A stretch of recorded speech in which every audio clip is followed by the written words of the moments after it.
I'm here somewhere, Tim. Oh, yeah, that's right. Wow, I was really nervous about that, but you know what? We got it through. Paternoville has migrated from Beaver Stadium to outside Joe Paterno's home. We were the only camera on the scene in the hub capturing some of this video, which shows you that some of the students were visibly upset. Ben Roethlisberger drives by in a golf cart and he yells over to me, "Don't worry, you look good." One, Todd Graham spent less than 1 year bringing his high-octane coaching to Pitt, and in one day he took a high-octane jet to the Arizona desert. But now that he's training for MMA fights, he spars with guys more my size because he says it trains him better. I'm not quite sure this is a good idea, but I'm going to get in the batter's box, take a couple cracks, see what I got. Oh. Harlem Globetrotters are in town at the Cambria County War Memorial. I hear they have a 7'8" guy. Yeah. I'm going to try to give him a high five.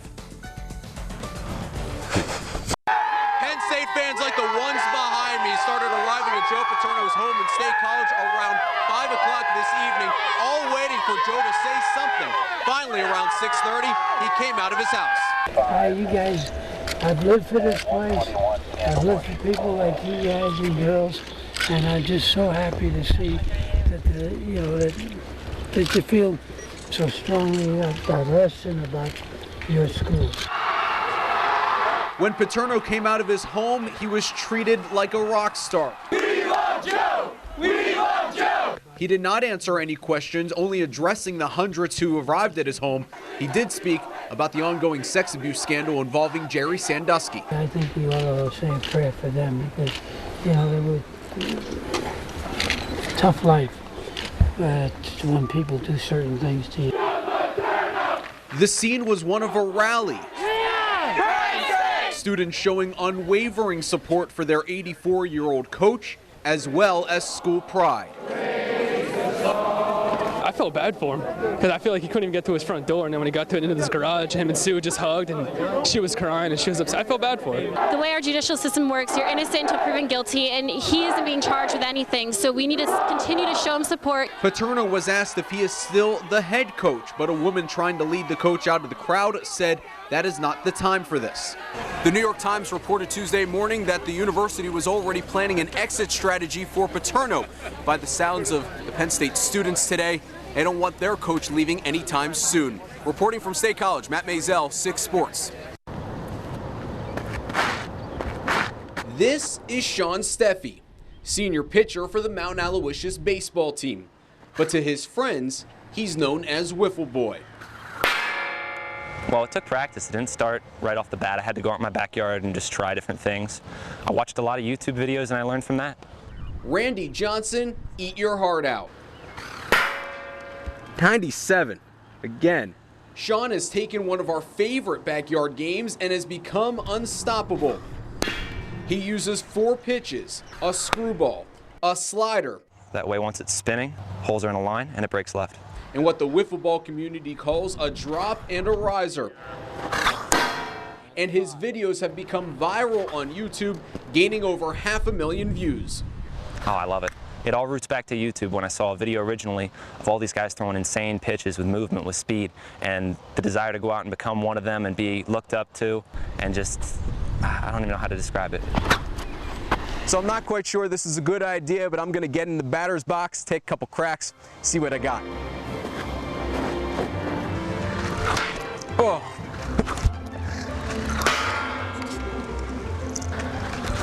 Oh, yes! Got a piece. Now, your 6 Sports Report.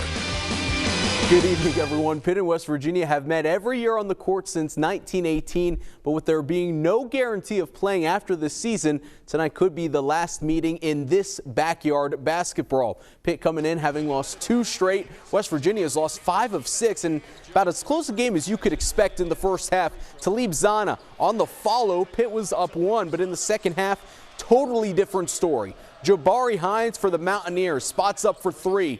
West Virginia takes a 36-31 lead. Then it's Dennis Kalichla. Throw it down. You would not like this Turk when he is angry. He had 14 points. Meanwhile, Pitt had 17 turnovers tonight. Going the other way, Truck Bryant and the foul. West Virginia rolls at the Pete 66-48. Both the Penn State men and women were in action tonight, and we start on home court where the Line men hosted Iowa. Pat Chambers getting his squad fired up at the BJC. This guy's infectious. But Matt Gachins from Iowa catching fire, going 5 of 7 from 3 in the second half. Tim Frazier, though, keeping the Lions in it. Takes it strong to the tin.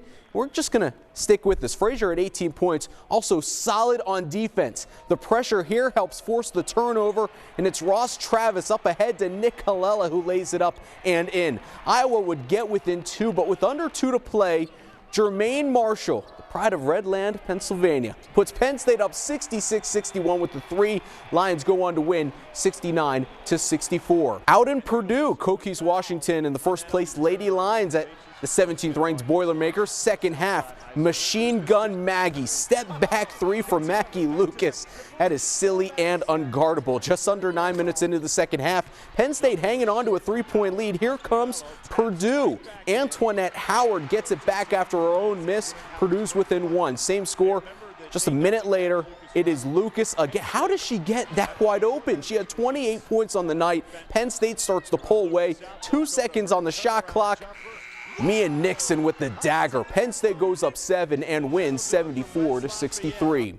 High school basketball conference championships are coming up this weekend, so we wrapped up the regular season tonight with a great Tyrone-Bellwood-Annis rivalry. Both teams winning their respective division titles, Mountain League and the ICC North. Bellwood bodying up early. David Wolf working inside in the turnaround to fall. Tyrone driving down the court. Richard Crabtree, little kiss off the glass. Devils, though, showing off their size. Off the miss, Wolf tears it down, goes up strong to Zach Sinisi underneath.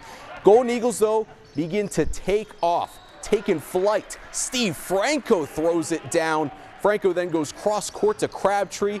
The open 3. Tyrone wins their backyard brawl tonight, 66-54. We're hitting some milestones tonight. Johnstown's Malcolm Harris looking for win number 100 on the wrestling mat against Shade.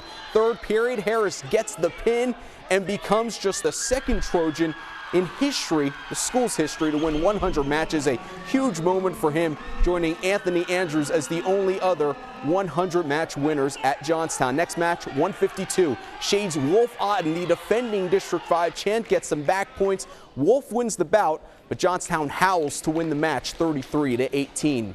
And we close tonight on the rink. Richland hosting Somerset. All Eagles on the attack in the second, but Josh Shearman coming up with the save. Shearman was stonewalling Somerset Eagles in the second period. You shall get nothing and like it, he said. But the Eagles were able to get theirs moments later, and they did it with Jet Smith. He had 4 goals tonight, 29 now in the season. Somerset rolls to an 8-1 win.